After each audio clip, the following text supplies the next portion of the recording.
sabog ito. Ma'am Joy, maraming salamat sa 15 Hong Kong dollar super sticker. Thank you so much. Ang dami natin pabinamano. Tuloy-tuloy nyo lang. Eto na. Mga kababayan, dito natin pag-usapan itong yaman ba ni Duterte ay yaman din ba ni Kibuloy or ang yaman ni Kibuloy ay pagmamay-ari ni Digong? Kasi mga kababayan, kung naalala nyo po, bago po si Kibuloy inaresto, no? Bago po si Kibuloy pinatawag sa Senado, ay ginawa niya pong may tawag doon eh. Ano ba tawag doon? Ginawa niya pong coordinator itong si Digong, no? Na sa yaman niya, sa mga ari-arian niya. Ginagawa niyang coordinator, no? Bigla si Digong nung siya ay ipinaimbestigahan at pinapatawag sa administrator, coordinator tuloy.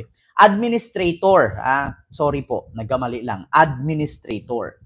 Kung naalala ninyo, bakit ginawang administrator ni Kibuloy si Digong samantalang hindi naman sila magkaano-ano? Sabihin natin magkaibigan sila, kapatid ang kanilang turingan. Wala bang kamag-anak si Kibuloy na para iwanan niya ang kanyang mga ari-arian?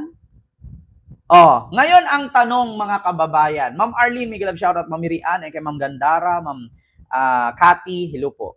Ma'am Ninita Umali, Ma'am Babet Blanco.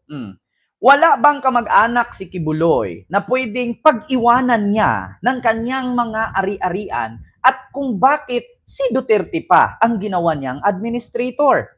May sarili naman silang accountant. So paanong yaman ng isa ay yaman din ng isa? I guess trustee ang tawag kaya doon. Sabi ni Lani Royston.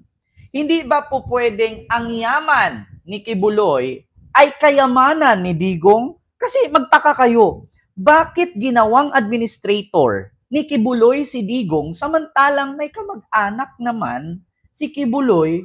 Meron naman siyang mga pinsan, meron naman siyang siguro meron siyang kapatid.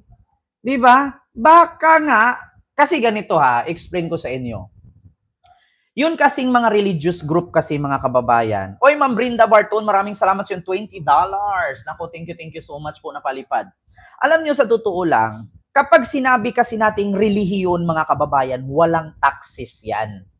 Ngayon, kahit magpatayo ka dyan ng napakalaking stadium, kahit magtayo ka ng negosyo mo, hospital, paaralan, kahit bibili ka ng mga mamahaling sasakyan, walang tax yan kasi nga relihiyon. Religious group kasi si Kibuloy. So, ang tanong ngayon mga kababayan, sa dinami-dami na mga tauhan ni Kibuloy, sa dinami-dami, imposible naman si Kibuloy walang kamag-anak. At bakit si Digong pa ang ginawang administrator?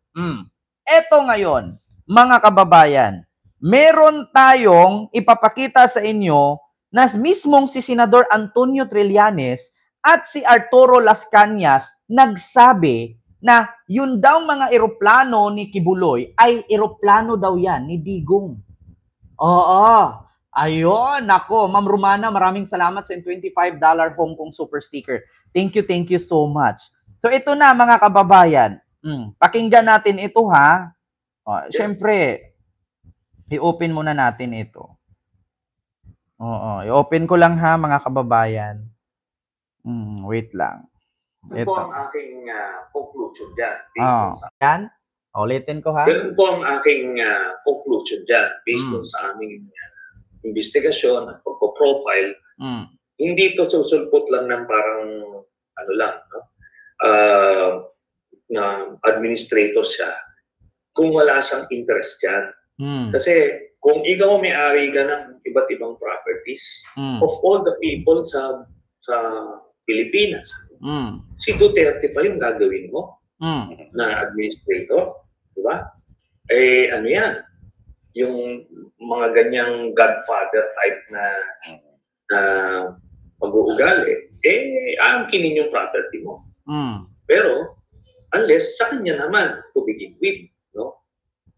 Ayun. Narinig nyo mga kababayan. Hindi mangyayari na susulpot ka na lang bigla at si Digong na ang magiging administrator ng mga ari-arian mo at mga kayamanan mo na meron ka naman mga kamag-anak, meron ka mga sekretary, meron ka mga right hand. 'Di ba? Oh, kaya ito ngayon isa sa inimbestigahan ni Senador Antonio Trillanes at pinag-aralan na kung bakit sa dinami-daming tao, 'di ba? Sa dinami-daming pwedeng pag-iwanan or gawing administrator ni Kibuloy, bakit si Digong? Kung walang share si Digong sa kayamanan ni Kibuloy. Kasi actually mga kababayan, kung ako mayaman, di ba naalala ninyo yung ibang mga negosyante, mga mayayaman, para hindi sila magbayad ng napakalaking tax, ang gagawin nila, nagcha-charity sila. Oh, bukod sa pag-charity nila, tutulong sila sa mga liblib na lugar, ganyan-ganyan, tapos magawa sila ng foundation para hindi sila makapagbayad ng mga taxes. Ngayon, etong si Digong, kung sakali man na may share siya dyan sa kayamanan ni Kibuloy, kung sakali lang, according kay Senador Antonio Trillanes, kung sakali lang, wala siyang tax na babayaran. Bakit? Pastor si Kibuloy. Once na ikaw ay religious group sa Pilipinas, walang tax. Lahat ng religious group sa Philippines, walang tax yan. Tignan nyo, Iglesia ni Cristo, napakalaki ng mga building, sa tingin nyo, nagbabayad ng tax, walang tax yan. Ang binabayaran nilang tax dyan, yun lang mga binibili nilang materyales. Pero yung pagpapatayo nila ng mga kimi-kimirot, walang tax ang mga lahat ng religious group sa ating bansa. Kaya nga magugulat kayo, yung iba may mga hospitals, may mga hotels, may mga stadium, walang taxes yan, free tax yan sa government, ang religious group. Kaya kung ikaw mayaman, marami kang pera, doon mo na ilagay. Yeah? Doon mo na ilagay yung mga taxes. Kasi wala kang babayaran eh. Di ba?